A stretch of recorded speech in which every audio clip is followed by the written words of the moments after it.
Hey there, gang. Your Guitar Sage, part 2 of bar chords. How we're going to learn over 250 chords in a short amount of time to increase your chord vocabulary. So if you haven't watched 1, of course, go watch it because it's really going to help out a lot. You're going to be really confused if you hadn't watched 1. Okay?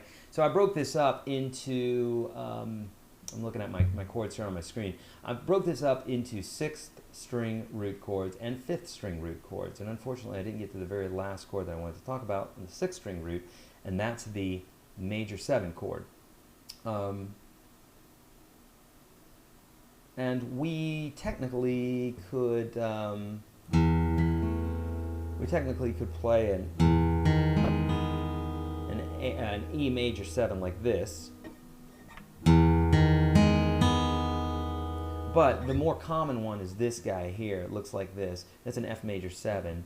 Comes from this form, but basically you're dropping this note back a half step. And so you can play it like this. 6th string on the 1st fret. 5th string's muted. 4th string, 2nd fret. 3rd string, 2nd fret. 2nd string, 1st fret. And you can hit that high E open or you can mute it, either way. There's a nice pretty jazz chord there for you. And so you can move this up the fretboard like this. Notice I'm muting this high E string right here. Now if you don't want to do that, you can do this form too. You can bring the thumb around and put this finger up here like this. It's a real pretty sound. Technically I'm not barring anything, but there you go, a very movable chord, okay? All right, let's talk about the 5th string root chords, and we're going to have to move quickly here. Since we talked about the theory in the last video, I won't go into it as much, but basically we're dealing with 5th string roots. So if you can imagine all the chords that you know that are 5th string roots, like A minor 7, A major, A 7th, both of those, A sus, or A sus, A11, A9, all those we're going to move up. Also C chord, C major 7, or C 7th, C major 7th. Boy, you're getting some bonuses here. We're going to be close to 300 chords by the end of this video. Fun. How do you do it, Sage? You're mad. Maybe I am. Maybe I am. But it's to your advantage, okay? All right, here we go. So 5th string roots, let's talk about them. Here we go. A minor. Remember, the first thing you need to do is free up the first finger. So you're going to do, you're holding this chord with 1, 2, 3. We need to hold it with 2, 3, 4. So let's do that, like that. Freeze Mr. 1 up, and we're going to lay it down like this, okay? I need to talk about the technique of this for just a second as well. When you're doing these bar chords, you've got to keep your first finger either totally straight or slightly bent this way, not this way.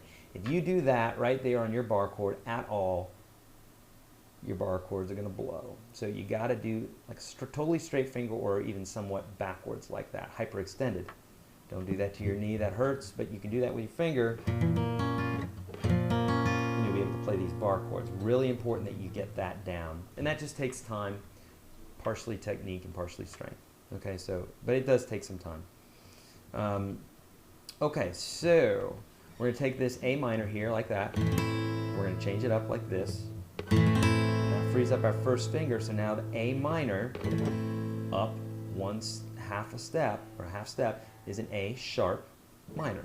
And up again is a B minor. C minor, C sharp minor, on up the fretboard. Notice that nothing changes in my form, it just moves up. And I'm not really doing anything different, okay? It's just the same form, just up a fret. If you end up doing something like this, or if you end up doing this, your chord's going to sound screwy. Don't do that, okay? So, so there you go. So we got to book through this. Here we go. Here are the chords you can do it with. A minor 7, A major, A7, this form of the A7. You can do that one too. A9, A major 7, A sus. Actually, here, let's do this one. A11 or A4, oftentimes called. Also called the sus chord, but a little different. These are all the chords you can do this with. Each one of these you can play up the neck. We'll fit some more in here. We did our 7th chords. C major. We can do that one. I'll show you that one in a minute. C major 7. C 7th. Diminished chords. Both of them. These are all movable up the neck. Okay, so let's talk about, let's try our C chord here, okay? So, C chord, how do we do that? Well, we got to free up that first finger. So play a C chord like you know it, like you love it. There's our C chord. So let's free up our first finger. Instead of playing it with fingers 1, 2, and 3, we're going to play it with 2, 3, and 4. So it's going to look like that. This all takes time and patience, but that's what makes a good guitar player, or anything else for that matter. Freed up our first finger, right? Nice. All right, so what we need to do is, in lieu of that nut right there, we're going to do this bit here.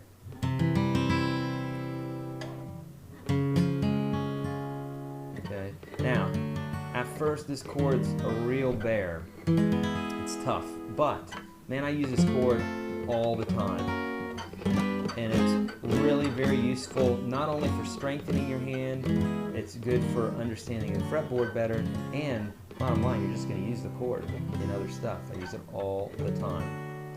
If someone wants me to play a D flat major chord, I usually play it like this. I usually don't play it like this, because that chord blows. I think this one's nice. Okay, so there you go. There's the C chords. How about C 7th chords? So here's our C. C 7th looks like this. Now for this one, this is a little tricky. You gotta just play the 4 inside strings. Leave 6 and 1 out of it. They hadn't done anything. Okay.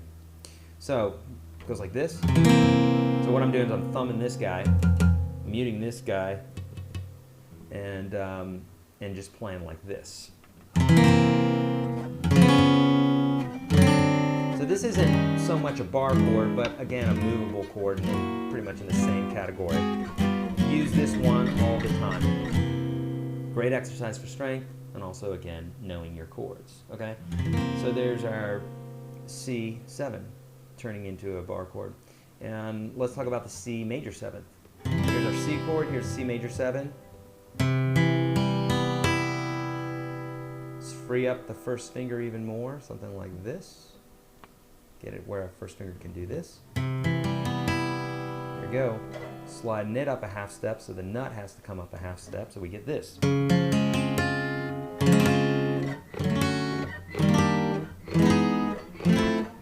Straight up the fretboard, we get 12 more chords. Okay? So, you getting it? Yeah? Sure you are. So, what does this do for us? Well, it does a ton of things. It builds our chord vocabulary, and it allows us, when we have, you know, a chord that we experience that we have never played before, this will allow you to think about it for a minute. So I do this with my students. So we come across a C sharp major chord, and they'll say, I don't know how to play that. I've never played that. You don't have to have played it before. What's a C chord look like? Bam. What happens if you put a capo on? Put the capo right there, you'd slide it up, and bam, there'd be your C sharp major chord, right? Well, we don't have a capo, so we need to do something here. Either bring your grandmother over to lay her finger right there, or your friend or something, or you do it. Obviously, you do it in this case. That's what the lesson's about. And then you get a C sharp major chord. Okay?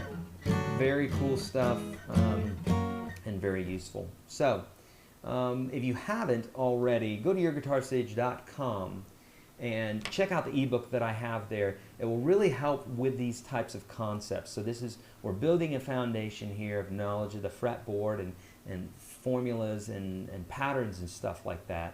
and it's a great, fast way to learn this stuff. And it's not cutting any corners. It's just being very efficient, and it's going to help you a ton with these tunes. So if you haven't already, go there and check it out. Keep tuning into the videos here. If you haven't already, hit subscribe, and spay and neuter your cats. It's an important thing too. And help old ladies, help old ladies across the street. That's helpful. Be nice to your neighbor. Listen to your folks.